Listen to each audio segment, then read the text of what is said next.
नमस्कार दोस्तों, स्वागत है आपका मेरे चैनल कॉमिक्स लाइव में। शुरू करते हैं मनोज कॉमिक्स की एक और मज़ेदार कॉमिक्स, इंस्पेक्टर मनोज और किंग कोबरा पार्ट 2। अब तुम जाओ। और आप सर? मैं चंपा से मिलने जा रहा हूँ।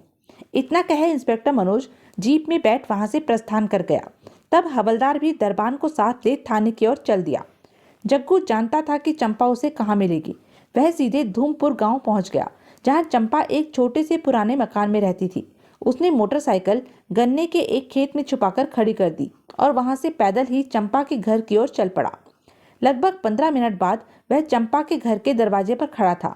अभी वह दरवाजे पर दस्तक देने की सोच ही रहा था कि तभी अंदर से घुटी घुटी सी चीख की आवाज सुन उसने अपना हाथ पीछे खींच लिया। आह! ओह! यह तो चंपा की चीखने की आवाज है। जरूर अंदर कोई है। फिर आते हुए कदमों की आहट सुनते ही जग्गू दरवाजे से हटकर दीवार की आड़ में हो गया। थोड़ी ही देर बाद दरवाजा खुला और एक कदावर आदमी बाहर निकला। ओह! लगता है इसने चंपा का काम तमाम कर दिया है। हो न हो यह वही आदमी है जिसने प्रोफेसर की हत्या करने के बाद मुझ पर हमला किया था। जरूर इसी ने मूर्ति उड़ाई है। चंपा इसका राज जानती थी, इसलिए इसने उसे भी ठिकाने लगा दिया। फिर जैसे ही वह आदमी आगे बढ़ा, जग्गू की आंखें चमक उठी। वह मुझे मूर्ति तक पहुंचा सकता है, मुझे उसका पीछा करना चाहिए। इस विचार के मन में आते ही जग्गू उसके पीछे हो लिया।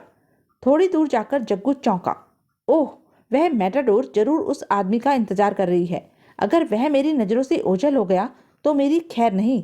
मौके की नजाकत को भांपते ही जग्गू ने रास्ता बदला और गन्ने के खेत की ओर दौड़ पड़ा। खेत में पहुंचते ही उसने मोटरसाइकिल स्टार्ट की और मुख्य सड़क की ओर दौड़ा दी। जब तक वह सड़क पर पहुंचा तब तक मैटाडोर काफी दूर निकल चुकी थी। मेरा अंदाजा ठीक निकला। अगले ही पल जग्गू ने मोटरसाइकिल की रफ्तार बढ़ा दी। 10 मिनट की दौड़ के बाद वह मैटाडोर और अपने बीच की दूरी काफी कम कर चुका था। 1 घंटे के सफर के बाद मैटाडोर शहर की बाहरी सीमा में फैले जंगल के बाहर रुक गई। कदावर आदमी मैटाडोर से उतरा और जंगल में दाखिल हो गया। तब जग्गू मोटरसाइकिल एक पेड़ की आड़ में खड़ी करके स्वयं भी जंगल में दाखिल हो गया और पेड़ों की आड़ लेते हुए उस आदमी का पीछा करने लगा। थोड़ी ही देर बाद कदावर आदमी जंगल में स्थित एक कॉटेज में दाखिल हो गया। उसके अंदर दाखिल होते ही जग्गू लपक कर दरवाजे के निकट पहुंच गया और दरवाजे में मौजूद दरार से अंदर झांकने लगा। अंदर का दृश्य देख जग्गू चौंक उठा। ओह! रहमत अली! कॉटेज के अंदर रहमत अली पहले ही से अपने एक साथी के साथ मौजूद था। कदावर आदमी ने उसे सलाम किया और आदरपूर्ण स्वर में बोला, खान साहब, मैंने चंपा को ठिकाने लगा दिया है। अब वह आपका राज किसी पर जाहिर नहीं कर पाएगी। शाबाश दारा, तुमने हमारी बहुत बड़ी समस्या हल कर दी है। अब किसी और को तो क्या, इंस्पेक्टर मनोज को भी यह पता नहीं चलेगा कि मूर्ति शाका की मदद से मैंने ही उड़वाई थी। तभी रहमत अली का साथी बोला, फिर भी उस मूर्ति को ज्यादा दिन अपने पास रखना ठीक नहीं होगा खान साहब।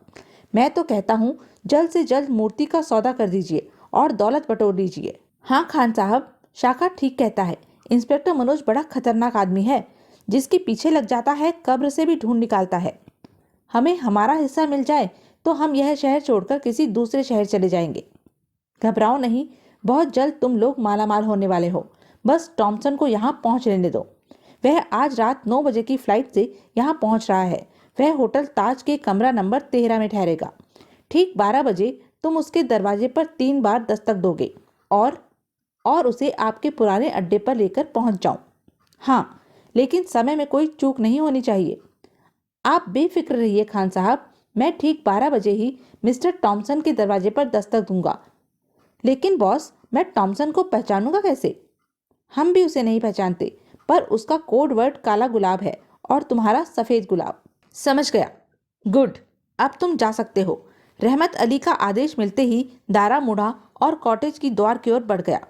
दारा को दरवाजे की ओर आते देख जग्गू फौरन वहां से हटकर पेड़ की आड़ में हो गया।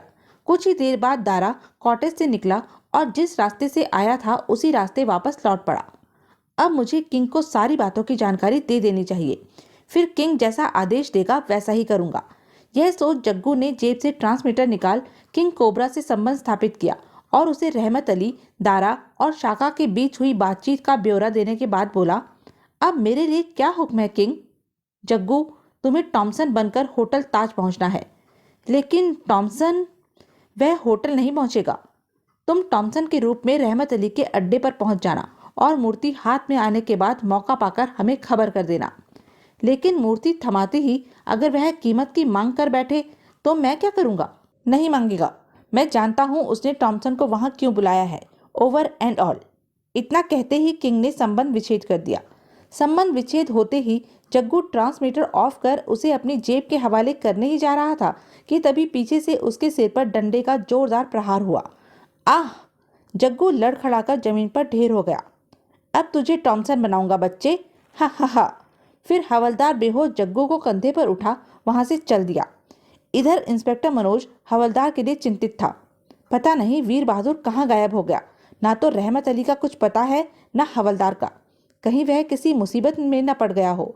अतः मुझे टेलीपैथी के जरिए हवलदार से संबंध स्थापित करके सही स्थिति का पता लगाना चाहिए। यह सोच इंस्पेक्टर मनोज अपनी कुर्सी पर बैठ ध्यान को एकाग्र कर हवलदार को कॉल करने की कोशिश करने लगा। तभी हवलदार वीर बहादुर की आवाज उसके कानों से टकराई। हवलदार वीर बहादुर, तुम जहां भी हो मेरी आवाज सुनो। तुम सुन रहे हो ना? आपने मुझे याद किया सर। इंस्पेक्टर मनोज ने हड़बड़ाकर आंखें खोल दी।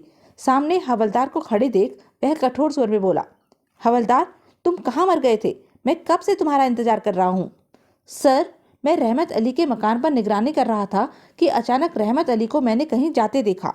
मैंने उसका पीछा किया और पीछा करते हुए जंगल में स्थित एक कॉटेज तक पहुंच गया। तब मैं कॉटेज की निगरानी करने लगा।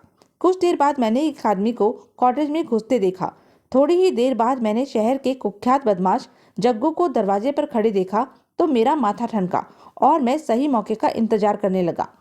तत्पश्चात हवलदार सारी बात इंस्पेक्टर मनोज को बताने के बाद बोला, मैं जग्गू को लेकर यहाँ चला आया। गुड, तुमने तो इस केस को ही हल करके रख दिया है, वरना चंपा को मृत अवस्था में पाने के बाद तो मैं लगभग निराश ही हो चुका था। सर, अब हमें देर नहीं करनी चाहिए। रहमत अली को गिरफ्तार कर हम उसके कब्जे से मूर्ति बरामद कर लेंगे। नहीं, अभी रहमत अली पर हाथ डालने से किंग कोबरा नाम का वह अपराधी सतर्क हो जाएगा और फिर उसे पकड़ना मुश्किल हो जाएगा। इन लोगों को पकड़ने और मूर्ति के रहस्य का पता लगाने के लिए हमें योजनाबद्ध तरीके से काम करना है। मेरे दिमाग में एक योजना है, तुम उसे ध्यान से सुनो। फिर इंस्पेक्टर मनोज हवलदार को अपनी योजना समझाने लगा। योजना सुनने के बाद हवलदार प्रसन्न स्वर में बोला, वाह, क्या बात है सर, आपकी बुद्धि का जवाब नहीं, आप जीनियस हैं सर। मेरी तारीफ में समय बर्बाद मत करो हवलदार। जाओ, जाकर जग्गू को होश में लाने का बंदोबस्त करो। अपनी योजना को कार्य रूप देने से पहले मेरा जग्गू से बात करना बहुत जरूरी है। Yes sir. इंस्पेक्टर मनोज का अभिवादन कर हवलदार वहां से चला गया। हवलदार के जाते ही इंस्पेक्टर मनोज की आंखों में भयानक चमक उभरती चली गई। रात ठीक 12 बजे ताज होटल के कमरा नंबर 13 के दरवाजे पर दस्तक हुई। कमरे में बैठा इंस्पेक्टर मनोज, जो कि अंग्रेज हिप्पी के मेकअप में था, दस्तक सुन सतर्क हो गया। वह उठा और दरवाजे के निकट पहुंच धीरे से फुसफुसाया, कौन? सफेद गुलाब। इंस्पेक्टर मनोज ने फौरन दरवाजा खोल दिया। सामने दारा खड़ा था। इंस्पेक्टर मनोज मुस्कुराकर बोला, मैं काला गुलाब हूँ। चलिए, मैं आप ही को लेने आया हूँ। इंस्पेक्टर मनोज बाहर निकला और दरवाजा लॉक करने के बाद दारा के साथ चल दिया। दारा इंस्पेक्टर मनोज को रहमत अली के अड्डे पर ले गया। वेलकम मिस्टर टॉमसन, आपको यहाँ पहुँचने में कोई तकलीफ तो नहीं हुई? नो मिस्टर खान, अब बोलो, तुम हमको इंडिया क्यों बुलाया? तब रहमत अली ने अपने समीप खड़े शाका को मूर्ति पेश करने का आदेश दिया। शाका ने मूर्ति लाकर इंस्पेक्टर मनोज के हाथ में थमा दी। इंस्पेक्टर मनोज मूर्ति की तारीफ करते हुए बोला, ओह ब्यूटीफुल। हमने आपको इस मूर्ति की तारीफ करने के लिए यहाँ नहीं बुलाया है मिस्टर टॉमसन। इस मूर्ति को ध्यान से देखो। इस मूर्ति पर जो नक्काशी की गई है वह वास्तव में एक नक्शा है। आपको वह नक्शा कागज पर उतारना है। ओह, अब हम समझा, पर इस काम में थोड़ा वक्त लगेगा। ठीक है। तत्पश्चात रहमत अली ने शाका को आदेश दिया, शाका, मिस्टर टॉमसन को इनके कमरे में पहुंचा दो। जी। शाका इंस्पेक्टर मनोज को एक सुसज्जित कमरे में छोड़ वापस हॉल में आ गया। शाका के जाते ही इंस्पेक्टर मनोज ने ट्रांसमीटर पर जग्गू की आवाज में किंग कोबरा को उस अड्डे की जानकारी दी और दरवाजे के पास जाकर अपने कान सटा दिए। शाका रहमत अली से कह रहा था, यह क्या चक्कर है खान साहब? हम तो समझे थे आप टॉमसन से मूर्ति का सौदा करने वाले हैं। यह नक्शे का क्या चक्कर है? तुम लोग नहीं जानते, वह नक्शा एक मुगल कालीन खजाने का नक्शा है जो मिर्जा की कोठी में ही कहीं दफन है। ओह, तो यह बात है। आप तो बड़े पहुंचे हुए लगते हैं खान साहब, लेकिन आपको कैसे पता चला कि उस मूर्ति में किसी खजाने का नक्शा दर्ज है? यह एक इत्तेफाक ही था जब मरहूम मिर्जा अपने बेटे नूर को यह राज बता रहे थे और मैंने उनकी बातें सुन ली। बस मैं तभी से मूर्ति हासिल करने के चक्कर में था, परंतु इस बीच मैं मिर्जा नूर को कोठी छोड़ जाने की बार बार धमकियां दिया करता था ताकि वह कोठी छोड़ जाएं और मैं अकेला उस खजाने को तलाश कर सकूं। मैंने मिर्जा नूर को बहुत खोजा पर उनका कहीं पता न चला, अतः मैं निराश हो उठा था। तभी प्रोफेसर मुझसे मिला और उसने मुझे कोठी खरीदने की इच्छा जाहिर की। इस पर मुझे कुछ शक हुआ। कोठी तो मैं बेच नहीं सकता था, इसलिए मैंने कोठी उसे किराए पर दे दी और चंपा को उसकी निगरानी के लिए नौकरानी बनाकर वहां भेज दिया। फिर चंपा ने ही मुझे बताया कि प्रोफेसर रात में कोठी में कुछ तलाशता फिरता है। मुझे फौरन विश्वास हो गया कि मूर्ति उसके पास है और वह खजाने की तलाश में है। बस मैंने उसे धमकियां देनी शुरू कर दी। वह डर तो गया, लेकिन मूर्ति के प्रति अनजान बनता रहा। कोई दूसरा भी उस मूर्ति को पाने के चक्कर में था। चंपा के जरिए जैसे ही मालूम हुआ, मैंने अपनी योजना बना डाली और तुम्हें वहां भेजकर प्रोफेसर की हत्या करवा दी ताकि प्रोफेसर किसी पर मूर्ति का राज जाहिर न कर सके। पर मौत के डर ने प्रोफेसर से पुलिस कमिश्नर को बुलवा लिया। वह मूर्ति कमिश्नर को सौंपना चाहता था, पर वह नहीं जानता था कि तुम वहां मौजूद हो। इस तरह एक पंथ दो काज हो गए। आपके रास्ते का कांटा भी हट गया और आपकी मंशा भी पूरी हो गई। तभी एक कड़कदार आवाज वातावरण में गूंज उठी, नहीं रहमत अली, तुम्हारी मंशा इस जन्म में पूरी नहीं हो सकती। ओह! दूसरे ही पल रहमत अली और उसके साथियों की निगाहें घूमती हुई किंग कोबरा पर जा टिकी। तुम कौन हो तुम और यहाँ कैसे पहुंचे? किंग कोबरा जहाँ चाहे वहां पहुंच सकता है रहमत अली। तुम पर मुझे पहले केवल शक ही था, लेकिन अब विश्वास हो गया है।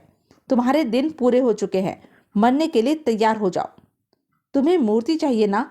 मैं तुम्हें वह मूर्ति दे दूंगा, बस मुझे 24 घंटे की मोहलत दे दो। बहुत चालाक बनते हो मूर्ख। तुम क्या समझते हो मैं उस मूर्ति का राज नहीं जानता? अरे मूर्ख, अगर तुम इस भुलावे में हो कि मूर्ति से नक्शा उतरवाने के बाद तुम मूर्ति मुझे सौंपकर मुझे उल्लू बना लोगे, तो यह तुम्हारी बहुत बड़ी भूल है। क्योंकि जिसे तुम टॉमसन समझ रहे हो वह मेरा आदमी है। असली टॉमसन मेरे कब्जे में है। ओह!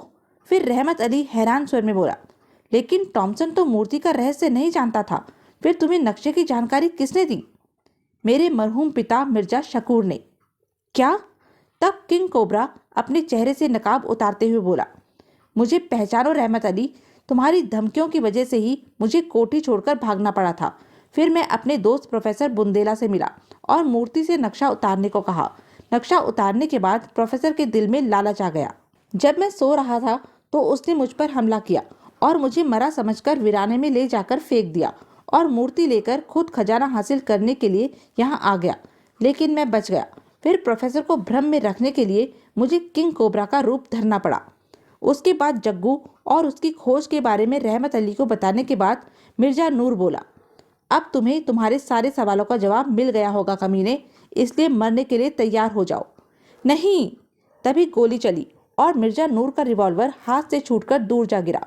फिर इससे पहले कि मिर्जा नूर और रहमत अली की समझ में कुछ आता, इंस्पेक्टर मनोज उनके सामने आ खड़ा हुआ। तुम्हारी यह जुर्रत! बस बहुत हो चुका, तुम लोगों का खेल खत्म हो चुका है। इतना कह इंस्पेक्टर मनोज ने अपना मेकअप उतारकर फेंक दिया। इंस्पेक्टर मनोज के चेहरे पर नजर पड़ते ही सभी आश्चर्य से चीख उठे। इंस्पेक्टर मनोज? ठीक पहचाना। तभी हवलदार पुलिस के सशस्त्र जवानों के साथ वहां पहुंच गया और सभी को हिरासत में लेने के बाद बोला, सर, आपके आदेशानुसार हमारा आदमी टॉमसन का अगवा करने वालों का पीछा करते हुए किंग के अड्डे तक पहुंच गया था। मुझे वायरलेस पर इत्तला मिली है कि पुलिस वहां रेड कर चुकी है और टॉमसन सहित सभी मुजरिमों को हिरासत में ले लिया गया है। गुड। तत्पश्चात पुलिस दल मुजरिमों को साथ ले थाने की ओर चल पड़ा। तो यह थी इंस्पेक्टर मनोज की एक मज़ेदार कॉमिक्स। ऐसी ही मज़ेदार कॉमिक्स के लिए बने रहें मेरे साथ, और हाँ, मेरे चैनल को लाइक, शेयर और सब्सक्राइब करना न भूलें। धन्यवाद।